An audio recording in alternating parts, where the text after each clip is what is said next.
Good afternoon, children. Sit down. आज हम अपना लेसन आगे बढ़ाते हुए ऊर्जा के बारे में ही और जानकारियां लेंगे। अभी तक हम लोगों ने ऊर्जा के बारे में क्या क्या पढ़ा, कोई बताएगा? ऊर्जा के बारे में हमने क्या क्या पढ़ा है?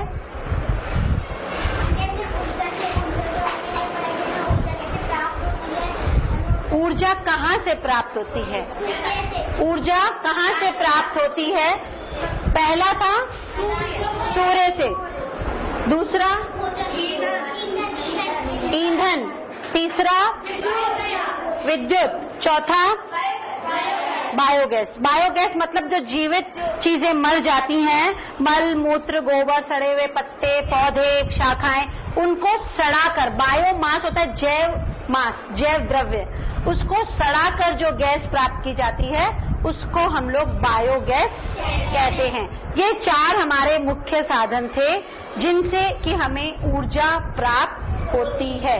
आज का हमारा टॉपिक है सीमित ऊर्जा के स्रोत और असीमित ऊर्जा के स्रोत।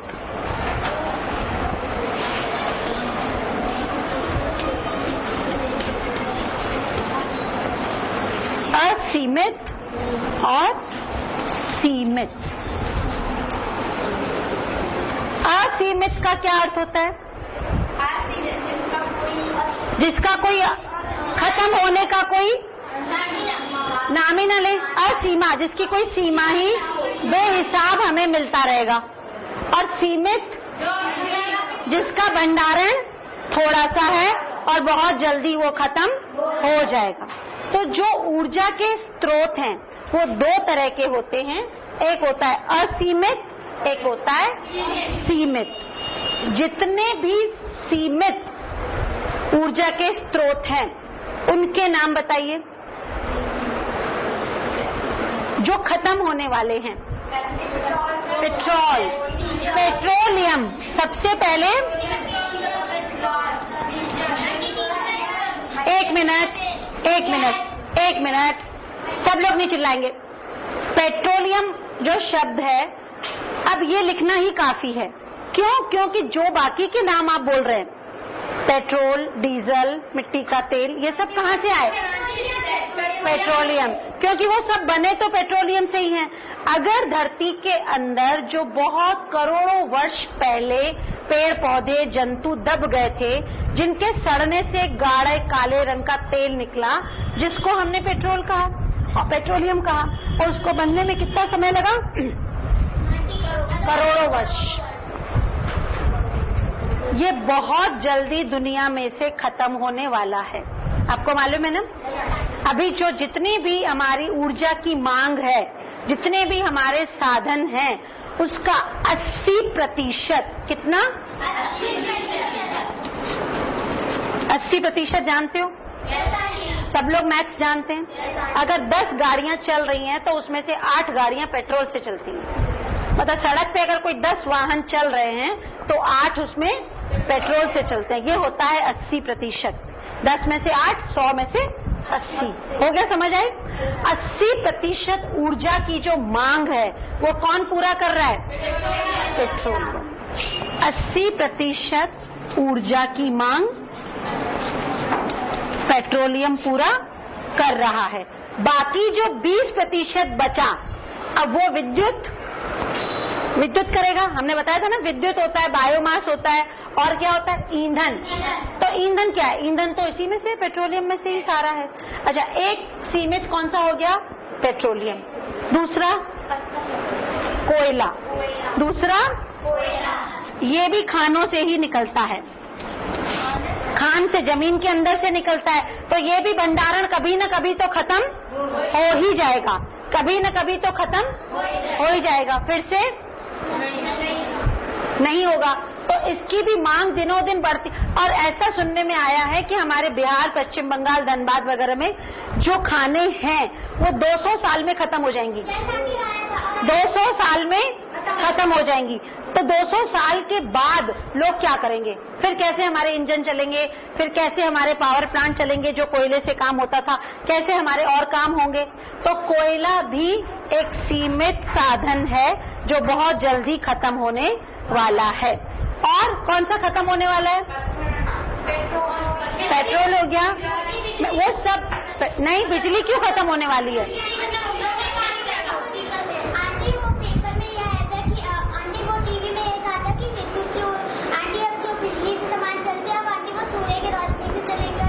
वो उसको बचाने के लिए। विद्युत अभी खत्म होने वाले साधनों में से नहीं है, क्योंकि ये हम जनरेट कर रहे हैं ना। बिजली तो हम लोग अपनी बना रहे हैं ना, कोयले से बनाते हैं, डीजल से, नाभिकीय से, लेकिन वो हम अपनी बना रहे हैं, ये हमारे हाथ में है। क्योंकि इसका मेन साधन जो है बिजली का जल है, और जल धरती पर से कभी खत्म नहीं होगा। इसीलिए बिजली तो बनाई जा सकती है, लेकिन ये दोनों चीजें, पेट्रोलियम और कोयला जो सबसे ज्यादा इस्तेमाल हो रहा है, एक न एक दिन खत्म हो जाएगा। और जो लकड़ी जलाते हो, वो भी अगर हम इसी तरह से जंगल काटते रहे तो एक दिन खत्म हो जाएगा, है ना। ये भी सीमित हो गया। जो सीमित ऊर्जा के स्रोत होते हैं, इसको हम अनवीकरणीय भी कहते हैं। क्या कहते हैं? वो इसीलिए कहते हैं क्योंकि इनको फिर से इस्तेमाल नहीं किया जाता, रिसाइकल नहीं हो सकते फिर से। एक बार पेट्रोल का खत्म तो खत्म, फिर से दोबारा भराना पड़ता है, ऐसे ही होता है ना। इसीलिए अनवीकरणीय है। और एक और दूसरा नाम भी इनको दिया गया है, पेट्रोलियम और कोयला को जीवाश्म ईंधन। क्या कहा गया है? क्यों कहा गया है? जीवाश्म क्या होते हैं? जीवों के जो अवशेष होते हैं, जो हड्डियां हैं, मांस तो गल जाएगा, तो जीवों के हार्ड पार्ट जो बचे, अवशेष, उनको सड़ा के ही तो पेट्रोल बना है। इसीलिए इसका नाम पड़ गया जीवाश्म। समझ में आए? इसका अर्थ क्या हुआ? जीव प्लस अवशेष, जीवों के अवशेषों से ये पेट्रोल बना है। और ये जीवाश्म कहाँ मिलते हैं?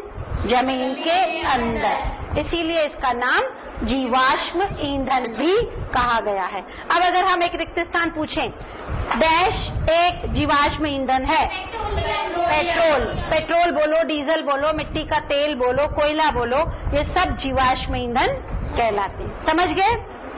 अब हम लोग आ जाएं असीमित ऊर्जा के स्रोत।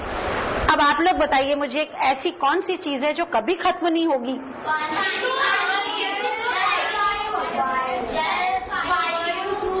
उस दिन मैंने बताया था ना कि सूर्य कभी स्ट्राइक नहीं करते, कभी हड़ताल नहीं करते, रात को सोते हैं लेकिन सुबह फिर जग जाते हैं। तो सूर्य जो सबसे बड़ा ऊर्जा का स्रोत है, वो कभी खत्म नहीं होगा।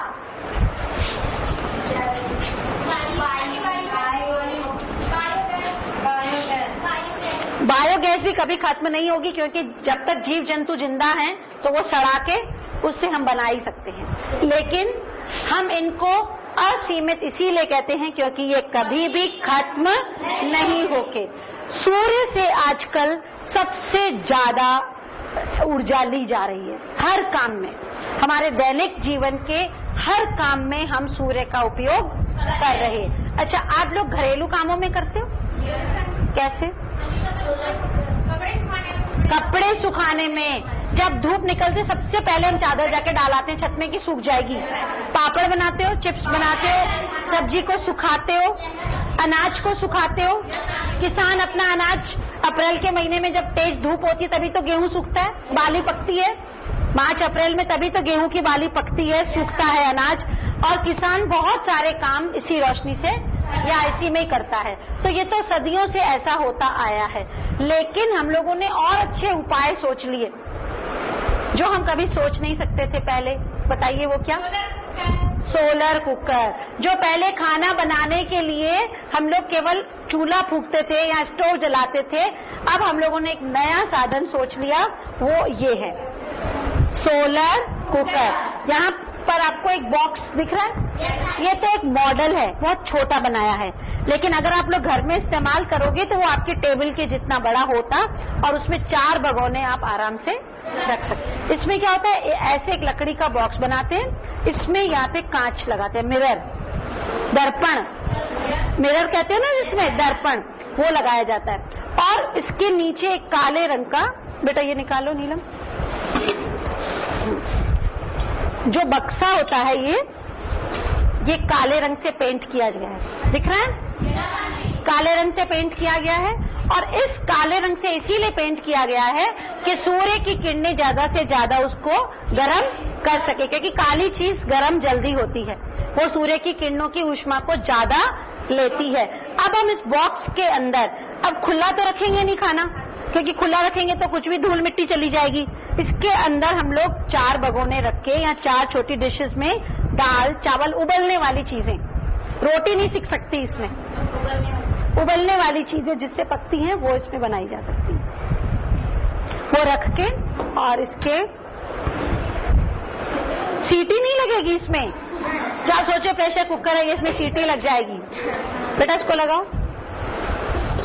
हाँ, ये कांच लग गया मतलब इसका ढक्कन लग गया। अब बताइए इसकी कार्य प्रणाली क्या होगी? इससे टकरा के इस कांच पे के पारदर्शी कांच लगाए तो वो कांच की जो है गर्माश है सूर्य की किरणों की, ये केंद्रित होकर अंदर पानी में जाएगी। इसका पता कैसे लगाएंगे? थर्मामीटर।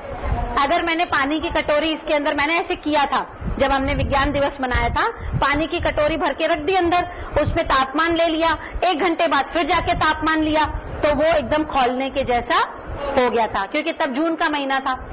तो जून के महीने में तो तापमान वैसे भी गर्मी बहुत होती है और सूर्य, लेकिन इसका ये है कि सुबह अगर आप इसमें खाना रखोगे तो शाम तक पक पाएगा। जैसे दाल चावल रात में खाने हैं तो आप जब स्कूल में आते हैं तो 11 बजे इसमें रख के आ जाओ, है, और जब शाम को 6 बजे घर जाओगे तो आपको पका हुआ मिलेगा, आलू उबले हुए मिलेंगे। तो आधा काम तो इसने बच कर लिया, बाकी रोटी गैस पे सेक लेंगे। समझ गए? तो ये क्या है? Solar cooker. इसका इस्तेमाल बहुतायत से होने लगा है और उन घरों में जिनमें छत खुली है, आंगन खुला है, तो वो लोग और अच्छे से इसका इस्तेमाल कर सकते हैं। तो ये हमारा एक था जिसको कि हम लोग वैकल्पिक ऊर्जा के स्रोतों में पढ़ेंगे। सूर्य का अभी मैं आगे भी इस पाठ में पढ़ाऊंगी। केवल सोलर कुकर ही नहीं, इसके बहुत सारे उपयोग हैं कि कैसे हम इससे ऊर्जा निर्माण कर रहे हैं। इसके बाद जल। जल से आपको सबको मालूम है क्या होता है? विद्युत बनती है ना, जल से विद्युत बनती है और वायु से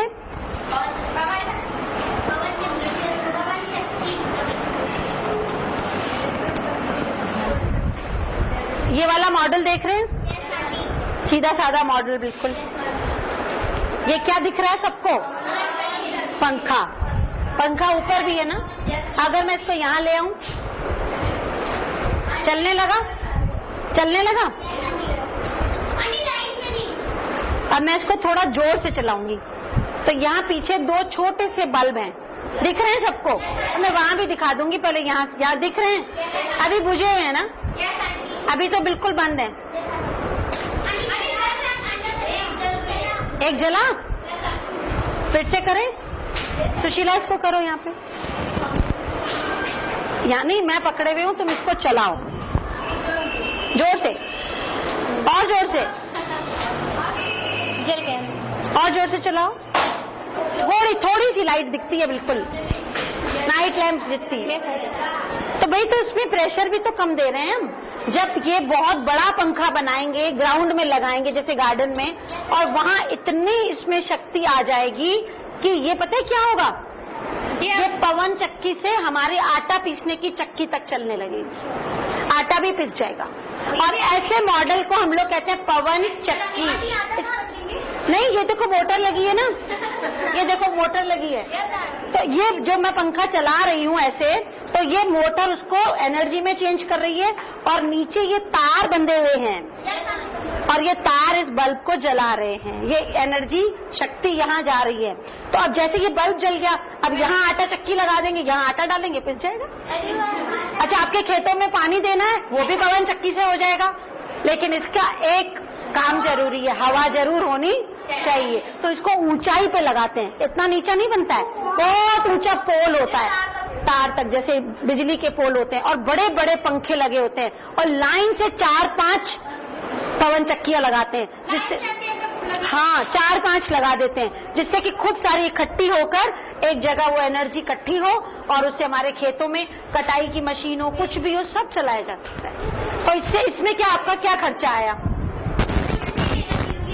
इसमें तो अपना बिजली का बिल भी नहीं आया, बस हवा अपने आप भगवान देते रहे, हवा से चलता रहा।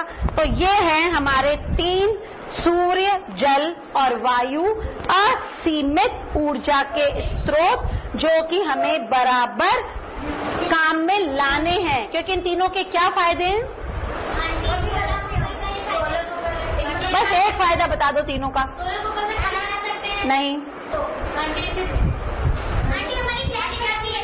और नहीं, ये भी नहीं, मतलब बहुत जरूरी उपयोग है, बहुत ही जरूरी चीज है, जिसकी वजह से हमें इसको करना चाहिए। ये तो एक तो ये है कि कभी खत्म नहीं होंगे। दूसरा, धुआं नहीं देते, बार बार भूल जाते हो, ये इको फ्रेंडली हैं, हमारे दोस्त हैं, ये धुआं नहीं करते और इसमें कभी प्रदूषण। अब तुम यहाँ पे जो खाना पक रहा है तो क्या प्रदूषण हो रहा है? अब उसमें बल्ब जला तो क्या प्रदूषण हुआ? कुछ नहीं, क्योंकि इसमें प्रदूषण बिल्कुल भी नहीं होता। इसलिए हमें इनका इस्तेमाल ज्यादा से ज्यादा ये हमारे पर्यावरण मित्र हैं। कौन है ये? पर्यावरण होता है वातावरण, तो हमारे मित्र हैं, हमारे पर्यावरण को गंदा नहीं कर रहे हैं। अब इतना पढ़ने के बाद मुझे ये बताइए कि ऊर्जा हमें क्यों चाहिए?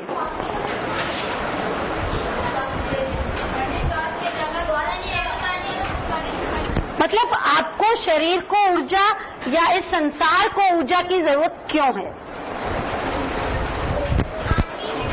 हमें क्यों चाहिए होती है ऊर्जा? ये नहीं।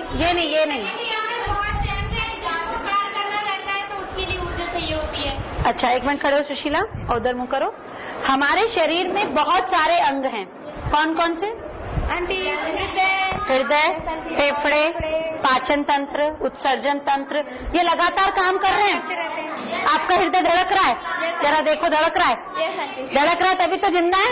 अच्छा, जब ये हृदय धड़क रहा है तो इससे शक्ति कौन दे रहा है? कौन दे रहा है? भोजन। जो हम खाना खा रहे हैं वहीं से, तो भले हमको हर समय भोजन नहीं करते हैं, लेकिन हमारे शरीर में संचित है, मतलब उसमें स्टोर की गई है ब्लड के अंदर। और ऑक्सीजन लगातार ऊर्जा दे रहा है, सांस ले रहे हैं, मैंने कहा ना, उससे ऊर्जा भी मिलती है, सांस भी लेते हैं। जो श्वसन तंत्र, पाचन तंत्र, उत्सर्जन तंत्र, परिवहन तंत्र हमारे शरीर में काम कर रहे हैं, इनको ऊर्जा की आवश्यकता है। अगर हम लोग 4 दिन खाना न खाएं तो हम बेहोश होकर गिर जाएं, हमारा ब्लड सर्कुलेशन बंद हो जाएगा, हमारा जो वो होता है प्रेशर, ब्लड प्रेशर लो हो जाएगा, सब कुछ, हमें चक्कर आने लगेंगे। तो इसीलिए हमें ऊर्जा की जरूरत है। अच्छा, कार को ऊर्जा की जरूरत क्यों है? उसको चलने के लिए, पेड़ों को प्रकाश संश्लेषण के लिए, कुत्ते को दौड़ने के लिए, बिल्ली को चूहा पकड़ने के लिए, है ना। मतलब हर किसी को अपना जीवन चलाने के लिए ऊर्जा की आवश्यकता है। एक सेंटेंस में कह सकते हैं, हमें जीवित रहने के लिए, अपने जीवन को चलाने के लिए ऊर्जा की आवश्यकता होती है। किसी भी सजीव को, सजीव तो क्या, निर्जीव को भी, कार को भी, रेलगाड़ी को भी चलने के लिए ऊर्जा है।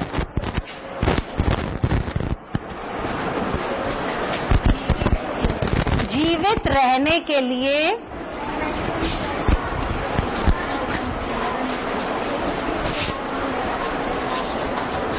ऊर्जा आवश्यक है। सब जानते हैं इस चीज को, है कि नहीं है? सब लोग जानते हैं।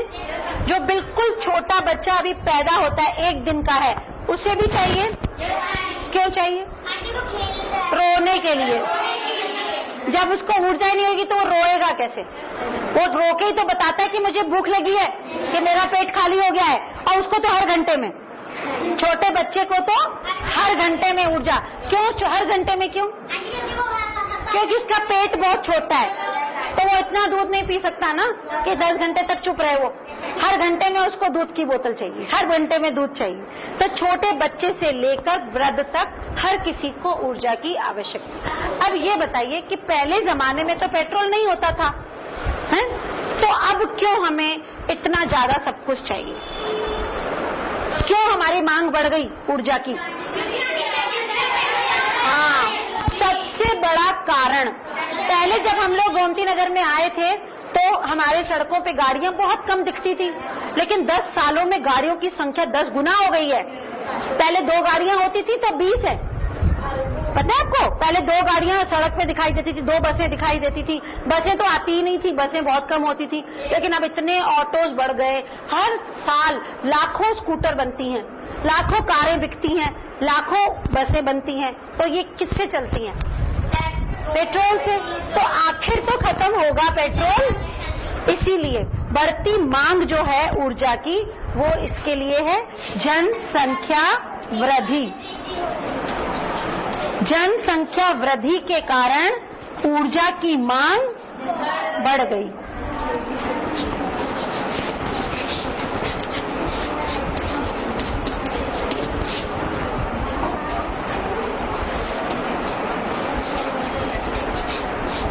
अब हमें इस बढ़ती हुई, जब आपको ये मालूम है किसी चीज की मांग बढ़ जाती है तो हम क्या करते हैं?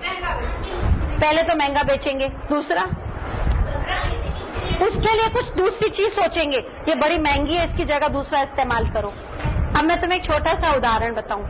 आपको सबको मालूम है ना, सोने के जेवर बहुत महंगे है ना, तो हम लोग क्या करते हैं?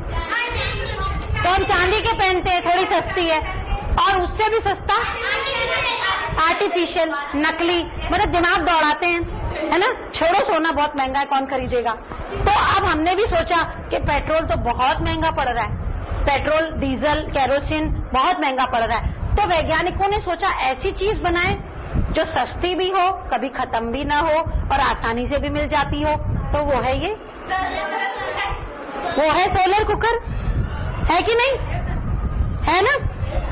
और हवा और जल, क्योंकि ये तो हमको भगवान कभी रोकेगा नहीं, ये तो हमें हमेशा मिलते रहेंगे। तो आज जो हम इसके बाद पढ़ने जा रहे हैं वो है ऊर्जा के वैकल्पिक स्रोत। वैकल्पिक मतलब कि दूसरा विकल्प, दूसरा साधन। अगर ये वाले खत्म हो गए, पेट्रोल, कोयला, गैस, ये सब खत्म हो गया, तब हम क्या करेंगे? तब हमसे 100 साल बाद जो बच्चे होंगे वो ये सब इन चीजों को इस्तेमाल करेंगे। तब वो लोग कहेंगे पेट्रोल तो कभी हुआ करता था, अब नहीं होता, अब तो खत्म हो गया पेट्रोल दुनिया से। हम लोग कहते हैं डायनासोर दुनिया से खत्म हो गए, कहते हैं डोडा पक्षी दुनिया से खत्म हो गया, हमने देखा ही नहीं कभी।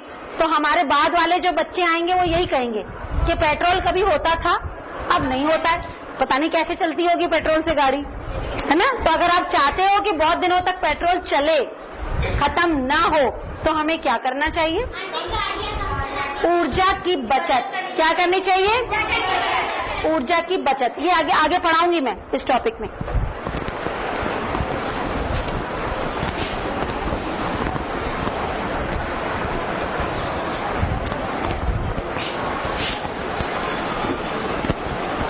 ऊर्जा के वैकल्पिक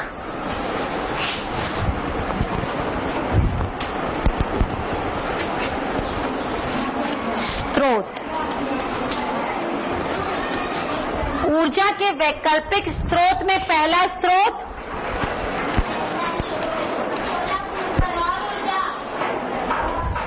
दूसरा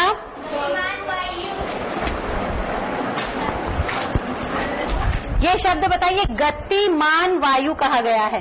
देखिए केवल वायु नहीं कहा गया कि देखो केवल वायु, तो ये पंखा तो अपने आप तो चल ही नहीं रहा है। जब गतिमान वायु होगी तभी वो काम आएगी। समुद्र के किनारे पर ये पवन चक्कियां बहुत अच्छे से चलती हैं क्योंकि वहां पर बहुत तेज हवाएं चलती हैं। गतिमान वायु तीसरा, और तीसरा जल। एक और ऊर्जा भी है, बताइए, ज्वार भाटा।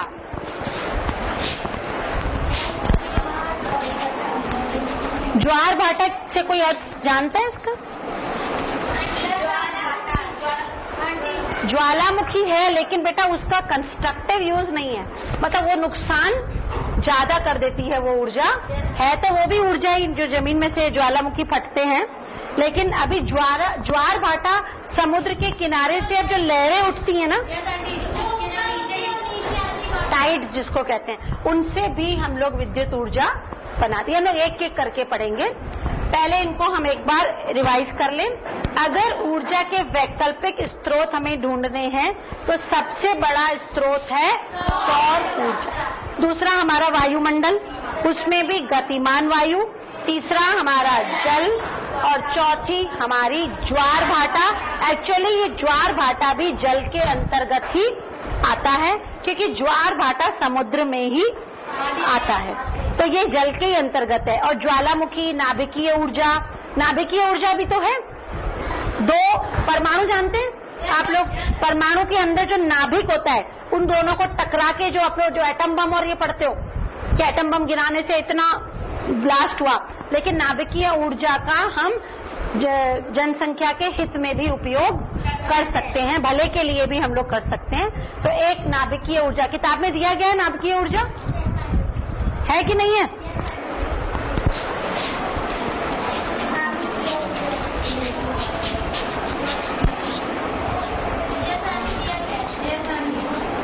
अच्छा, अब जो बच्चे कौन से बच्चे बहुत अच्छे ड्राइंग करते हैं?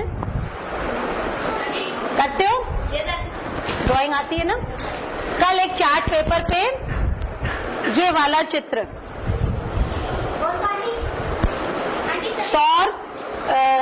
सौर सेल, सोलर सेल, और कुछ बच्चे ये वाले लाइन के ये बना के लाएंगे, सौर जल ऊष्मक, ये इधर पवन चक्की। हर 3 लाइनें हो ना तुम लोग क्लास में, तो एक लाइन ये बना के लाएगी, फर्स्ट लाइन पहला वाला, और दूसरी लाइन ऊष्मक हीटर है, और तुम लोग पवन चक्की का बना के लाओगे। चाहे कागज पे बना के लाओ, चाहे चार्ट पेपर पे बना के लाओ, कल इसको बनाओगे तब हम लोग इस लेसन को फिर आगे बढ़ाएंगे और वैकल्पिक ऊर्जा के 5 स्रोतों के बारे में कोशिश करके कल हम पूरा समझाएंगे कि कैसे हम सौर ऊर्जा से कौन कौन से उपकरण चला सकते हैं, गतिमान वायु कहाँ कहाँ उपयोग में आती है, जल का उपयोग कहाँ कहाँ होता है, ज्वार भाटा और नाभिकीय ऊर्जा।